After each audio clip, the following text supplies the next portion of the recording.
BNSৰ chapter 7 আমাক কৈছে offence against the state ইয়াত আমাক প্ৰথম যেটো সেকশন 147 ই কয় ৱেজিং war against the government of India তাৰমানে যিকোনো ব্যক্তিয়ে যদি ভাৰত চৰকাৰৰ বিপক্ষে যুদ্ধ কৰে বা যুদ্ধ কৰিবলৈ চেষ্টা কৰে বা অন্যক সহায় কৰে তেতিয়াহলে এইটো এটা অপৰাধ হয় আৰু ইয়াৰ পানিশমেন্ট কি ডেথ পেনাল্টি বা জীৱনকালীন কাৰাদণ্ড লাইফ ইমপ্ৰিজনমেন্ট বা আৰু লগতে থাকিব জৰিমনা ফৰ এক্সাম্পল ধৰক যদি কিছুমান মানুহে অস্ত্ৰ লৈ চৰকাৰৰ বিপক্ষে বিদ্ৰোহ আৰম্ভ কৰে তেতিয়া এইটো সেকশনৰ আন্ডাৰতে তাক ধৰা হ'ব সেকশন 148 ই কৈছে আমাক কনস্পিৰেসি টু ৱেজ ৱাৰ তাৰমানে যদি কিছুমান মানুহে গোপনে মনে মনে চৰকাৰৰ বিপক্ষে যুদ্ধ কৰাৰ ষড়যন্ত্ৰ কৰে তাৰমানে কিবা প্ল্যান কৰে তেতিয়া এই ধাৰাত প্ৰযোজ্য হ'ব আৰু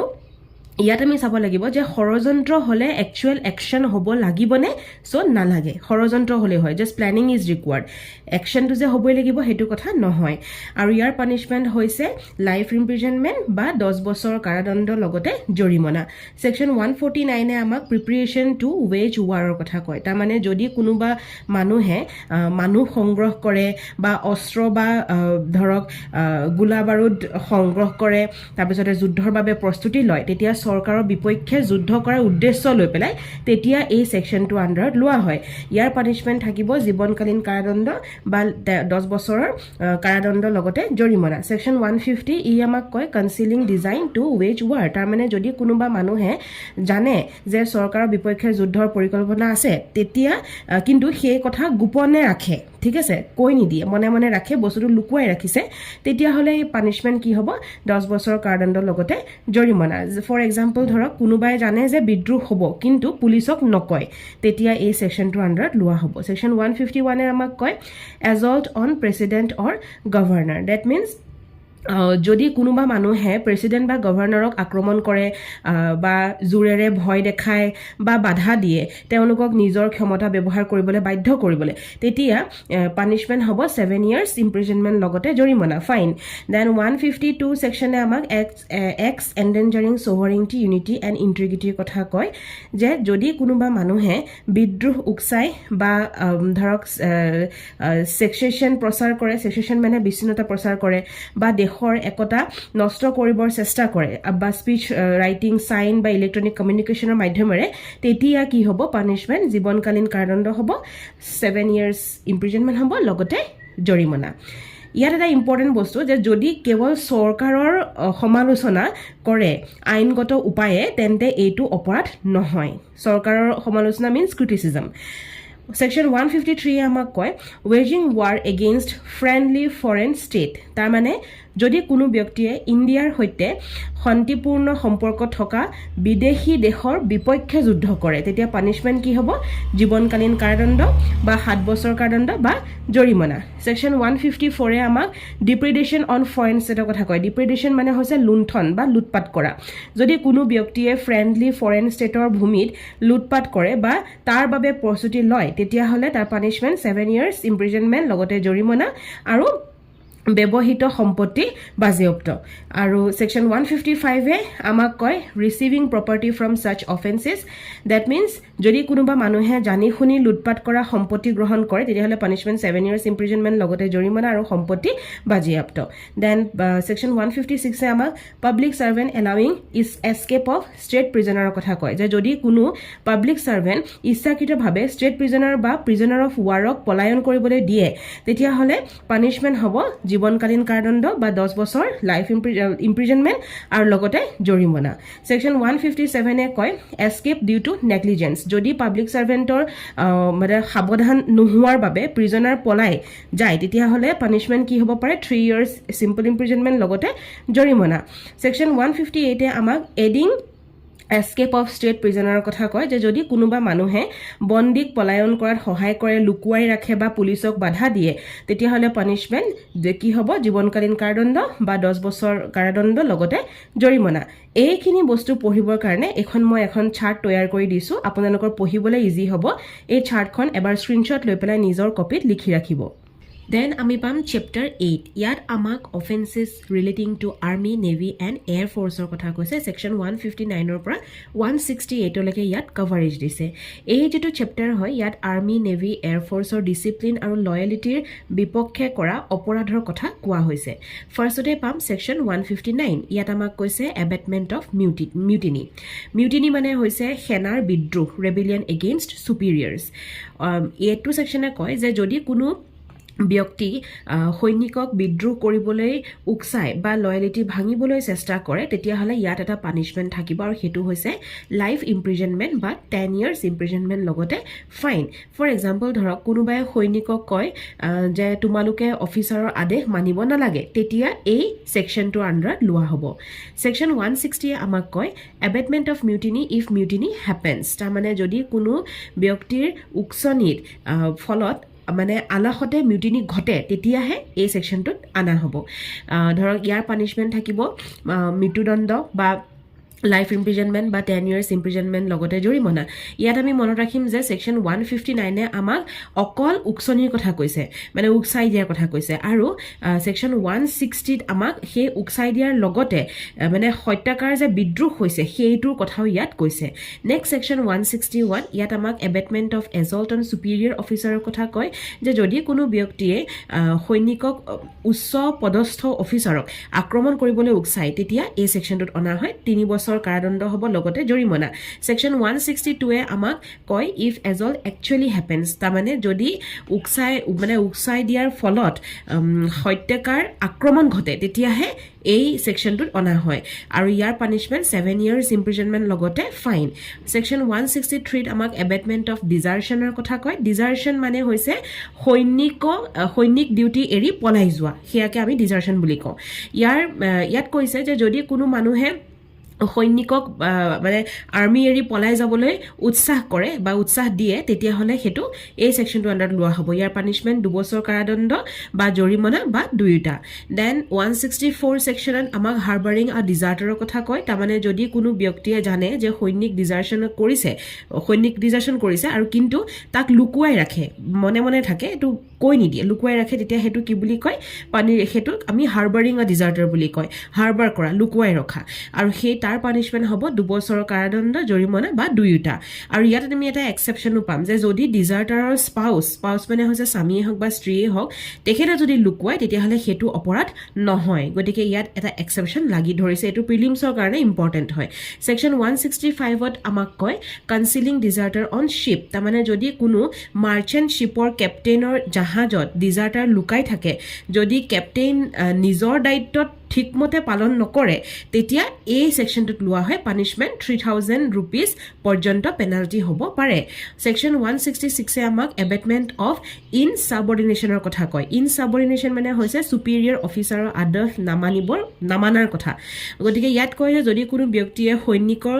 সুপিৰিয়ৰ অফিচাৰৰ আদেশ নামানিবলৈ উকসাই তেতিয়াহলে এই সেকশনটোত লোৱা হ'ব পানিশমেন্ট 2 বছৰৰ কাৰাদণ্ড বা জৰিমনা বা দুয়োটা নেক্সট সেকশন 167 ইয়াত আমাক কয় পাৰ্সন কভাৰ্ড বাই মিলিটাৰী Act তাৰ মানে যি সকল ব্যক্তি ধৰক army act 1950 air force act 1950 navy act 1957 ৰ অধীনত আছে তেওঁলোকক এইখন বিএনএছ ৰ অধীনত শাস্তি নিদিয়া হয় তেওঁলোকক মিলিটাৰী ল অনুসৰি শাস্তি দিয়া হয় আমি এইটো কথা মনত ৰাখিম যে army act air force act আৰু নেভি এক্ট এই এক্ট কেখনত যি সকল ব্যক্তি পৰিছে বা অধীনত আছে তেওঁলোকক বিএনএছ এ শাস্তি নিদিয়ে তেওঁলোকক কিহে দিয়ে মিলিটাৰী ল সেই পাৰ্টিকুলাৰ মিলিটাৰী লয়হে তেওঁলোকক শাস্তি দিব সেকশন 168 ত আমাক কয় ওয়েৰিং মিলিটাৰী ইউনিফৰ্ম ফৰ্ডুলেন্টলি তাৰ মানে যদি কোনো ব্যক্তিয়ে সৈনিক নহয় তেখেত কিন্তু সেনাৰ ইউনিফৰ্ম পিন্ধে বা সেনাৰ বেজ ব্যৱহাৰ কৰে তেতিয়া সেই মানুহক ভুল বুজিবলৈ যে তেওঁ সৈনিক হয়নে আমি ভুলকে বুজি লম যে তেওঁ সৈনিক নেকি কিন্তু তেওঁ কি কৰিছে লুকৰ সেনাৰ ইউনিফৰ্ম যে পিন্ধিছে বা সেনাৰ বেজটো ব্যৱহাৰ কৰিছে তেতিয়া তাৰ পানিশমেন্ট কি হ'ব 3 মাহ কাৰাদণ্ড বা 2000 টকা জৰিমনা বা দুয়োটা এতিয়া এই গুটেইখিনি বস্তু সেকশন 159 ৰ পৰা 168 লৈকে আপোনালোকে পঢ়িব পৰাকে ইজিলি মই এখন চাৰ্ট দিছো এখন আপোনালোকক কুইক ৰিভিজন কৰি দিব এবাৰ এই চাৰ্টখন লিখি ৰাখিব নেক্সট আমি পঢ়িম চেপ্টাৰ 9 ইয়াত আমাক কৈছে অফেন্সেছ ৰিলেটিং টু ইলেকশ্যন ইয়াত ছেকশ্যন 169ৰ পৰা 177 লৈকে কভাৰেজ দিছে এই যেটো চেপ্টাৰ হয় ইয়াৰ উদ্দেশ্য হৈছে যে নিৰ্বাচন যেনে হট আৰু স্বচ্ছ বা স্বাধীনতাভাৱে অনুষ্ঠিত হয় হেতু কাৰণে এই ছেকশ্যনটো আমাৰ ইয়াত অনা হৈছে বা এই চেপ্টাৰটো অনা হৈছে প্ৰথমতে পাম ছেকশ্যন 169 ইয়াত আমাক দুটা গুৰুত্বপূৰ্ণ শব্দৰ অৰ্থ দিয়া হৈছে এটা হৈছে ক্যান্ডিডেট আৰু আনটো হৈছে ইলেক্ট্ৰল ৰাইট নাও ক্যান্ডিডেট মানে হৈছে নিৰ্বাচনৰ বাবে মানে যিজন ব্যক্তিক সিলেক্ট কৰা হয় বা মনোনয়ন কৰা হয় সেইজনে হৈছে ক্যান্ডিডেট আৰু ইলেক্ট্ৰল ৰাইট মানে হৈছে ভোট সম্পৰ্কীয় অধিকাৰ যেনে ধৰক নিৰ্বাচনতে প্ৰাৰ্থী হোৱাৰ অধিকাৰ প্ৰাৰ্থীৰ নোহোৱাৰ অধিকাৰ প্ৰাৰ্থীৰ পদৰ পৰা উঠাই লোৱাৰ অধিকাৰ ভোট দিয়াৰ অধিকাৰ ভোট নিদিও বুলি সিদ্ধান্ত লোৱাৰ অধিকাৰ হেবিলাক হৈছে ইলেক্ট্ৰল ৰাইট নেক্সট আমাক কৈছে সেকশন 170 ত ব্ৰাইবেৰী ইন ইলেকশ্যন ব্ৰাইবেৰী মানে হৈছে ভোটৰ বাবে এই যে ঘুষ দিয়া বুলি যে কয় গতিকে ভোটৰ বাবে ঘুষ দিয়াক আমি ব্ৰাইবেৰী বুলি কওঁ যদি কোনো ব্যক্তিয়ে ভোট পাবলৈ টকা বা সুবিধা দিয়ে বা ভোট দিয়াৰ বাবে টকা লয় তেতিয়া এইটো ইলেকশ্যন ব্ৰাইবেৰী বুলি কোৱা হয় যেনে ধৰক কোনো এজন ক্যান্ডিডেটে ধৰক কয় যে মোক ভোট দিলে মই 500 টকা দিম সেই তাৰ তেনেকে ধৰণে ক'লে সেকশন 170 ত পেলাই দিয়া হ'ব আৰু পানিশমেন্ট হ'ব 173 ৰ অনুসৰে এতিয়া 173 ত আমাক কি কৈছে হেতু আমি 173 পঢ়িম ঠিক আছে এতিয়া 171 ত আমাক আনডিউ ইনফ্লুয়েন্সৰ কথা কয় আনডিউ ইনফ্লুয়েন্স মানে হৈছে ভয় দেখুৱাই বা চাপ দি পেলাই ভয়ৰ চাপ দি পেলাই ভোট লোৱা তাকে আমি আনডিউ ইনফ্লুয়েন্স বুলি কওঁ যদি কোনো ব্যক্তিয়ে ভোটৰ ফ্ৰী চইচত হস্তক্ষেপ কৰে তেতিয়া হেতুক আনডিউ ইনফ্লুয়েন্স বুলি কোৱা হয় এক্সাম্পল হিচাপে ভোট নিদিলে ক্ষতি কৰিম বুলি ভয় দেখুৱা বা ধৰ্মীয় ভয় দেখুৱা এবিলাকে হৈছে example of undue influence important আপোনালোকে মনত ৰাখিব যে পাব্লিক পলিসি বা গভৰ্নমেন্ট প্ল্যান ঘোষণা কৰাটো কিন্তু অপৰাধ নহয় হেতু আনডিউ ইনফ্লুয়েন্সত আকৌ নপৰে নেক্সট আমি পাম 172 ইয়াত আমাক পাৰ্সনেশন এট ইলেকশ্যনৰ কথা কয় পাৰ্সনেশন মানে হৈছে অন্য মানুহৰ নামত ভোট দিয়া যদি কোনো ব্যক্তিয়ে আন ব্যক্তিৰ নামত ভোট দিয়ে মৃত ব্যক্তিৰ নামত ভোট দিয়ে বা একে ইলেকশ্যনত দুইবাৰ ভোট দিবলৈ চেষ্টা কৰে তেতিয়া হলে হেতু 172 ত পৰিব ধৰক এক্সাম্পল হিচাপে কোনোবাই নিজৰ বন্ধুৰ নামত ভোট দিবলৈ গৈছে গতিকে হেতু কোনটো সেকশ্যনত পৰিব 173 ত পানিশমেন্ট ফৰ ব্ৰাইবেৰী 173 কথা অকমান আগতে কৈছিলো সো ইয়াত পানিশমেন্ট কি আছে যে 1 বছৰৰ কাৰাদণ্ড বা জৰিমনা বা দুয়োটা আৰু যদি ঘুষ খোৱা দুৱাৰ বা পাৰ্টি দিয়া হয় এক্সাম্পল হিচাপে আমি লম যে ভোটৰ বাবে ফিষ্ট আয়োজন কৰা এই ক্ষেত্ৰত অকল ফাইনহে ধৰক লোৱা হয় ঠিক আছে সেকশন 174 ত আমাক পানিশমেন্ট ফৰ আনডিউ ইনফ্লুয়েন্সৰ পাৰ্সনেশনৰ কথা কয় ইয়াত পানিশমেন্ট হৈছে 1 বছৰৰ কাৰাদণ্ড জৰিমনা বা দুয়োটা সেকশন 175 ত আমাক ফলছ ষ্টেটমেন্ট এবাউট ক্যান্ডিডেটৰ কথা কয় যদি কোনো ব্যক্তিয়ে ক্যান্ডিডেটৰ ব্যক্তিগত চৰিত্ৰৰ বিষয়ে মিছা কথা প্ৰচাৰ কৰে ইলেকশ্যন ৰিজাল্ট প্ৰভাৱিত কৰিবৰ কাৰণে তেতিয়া কি হ'ব 175 ত ধৰা হ'ব পানিশমেন্ট হ'ব জৰিমনা এক্সাম্পল হিচাপে ভোট পাবলৈ অপোনেন্টৰ বিষয়ে মিছা স্কেন্ডেল প্ৰচাৰ কৰে হেতু এটা এক্সাম্পল আমি ল'ব পাৰিম সেকশন 176 ত আমাক ইলিগেল ইলেকশ্যন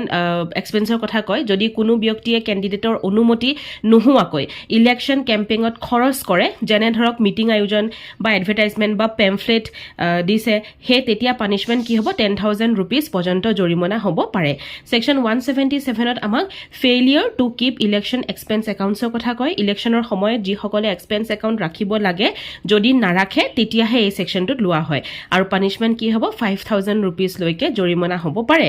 এই যিখিনি মই কথা কলো 169 ৰ পৰা 177 হে গুটেখিনি বস্তু চাৰ্ট হিচাপে মই দি দিছো আপোনালোকে মনত ৰাখিবৰ কাৰণে সুবিধা হ'ব নেক্সট আমি পঢ়িম চেপ্টাৰ 10 আজিৰ সেশনটোৰ লাষ্ট চেপ্টাৰ ইয়াত আমাক offences relating to coins currency note bank note and government ষ্টাম্পছৰ কথা কয় ইয়াত সেকশন 178 ৰ পৰা 188 লৈকে কভাৰেজ দিছে সেকশন 178 এ আমাক কাউণ্টাৰফেৰিং কইনছ অৰ কাৰেন্সি কথা কয় কাউণ্টাৰফে মানে কি কাউণ্টাৰফে মানে হৈছে নকল টকা বা নোট বনোৱা তাকে আমি কাউণ্টাৰফে বুলি কওঁ এতিয়া ইয়াত কৈছে যে যদি কোনো ব্যক্তিয়ে নকল কৰি পেলাই কিবা কইনছ বা কাৰেন্সি বনায় নকল কাৰেন্সি নোট বা বেংক নোট বনায় বা এইবোৰ বনোৱাৰ প্ৰক্ৰিয়াত অংশগ্ৰহণ কৰে তেতিয়াহ'লে তাৰ পানিশমেন্টটো কি হ'ব জীৱনকালীন কাৰাদণ্ড বা 10 বছৰৰ কাৰাদণ্ড বা প্লাস লগতে জৰিমনা ইয়াত ইম্পৰ্টেন্ট পইণ্ট মনত ৰাখিব যে বেংক নোট মানে হৈছে বেংকৰ জাৰি কৰা টকা কইন মানে হৈছে চৰকাৰ দ্বাৰা জাৰি কৰা ধাতুৰ টকা আৰু জেনিউন নোট হৈছে পৰিৱৰ্তন কৰি অন্য কইন যেন দেখুৱালেও সেইটো কাউণ্টাৰফিটিং বুলি কোৱা হ'ব দেন সেকশন 179ত আমাক ইউজিং অৰ ট্ৰাফিকিং কাউণ্টাৰফেইট মানি কথা কয় যদি কোনো ব্যক্তিয়ে নকল টকা আমদানি বা ৰপ্তানি কৰে বা কিনে বা বিক্ৰী কৰে বা জেনিউন বুলি ব্যৱহাৰ কৰে আৰু জানে যে এইটো ফেক তেতিয়া হেতু কি হ'ব পানিশমেন্ট জীৱনকালীন কাৰাদণ্ড হ'ব পাৰে লগতে 10 বছৰৰ কাৰাদণ্ড লগতে জৰিমনা পসেশন অফ কাউণ্টাৰফেইট মানি হেতু হৈছে সেকশন 180 যদি কোনো ব্যক্তিৰ ওচৰত নকল টকা থাকে আৰু সেইটো ব্যৱহাৰ কৰাৰ উদ্দেশ্য থাকে তেতিয়া হলে তাত পানিশমেন্ট 7 বছৰ জেল হ'ব পাৰে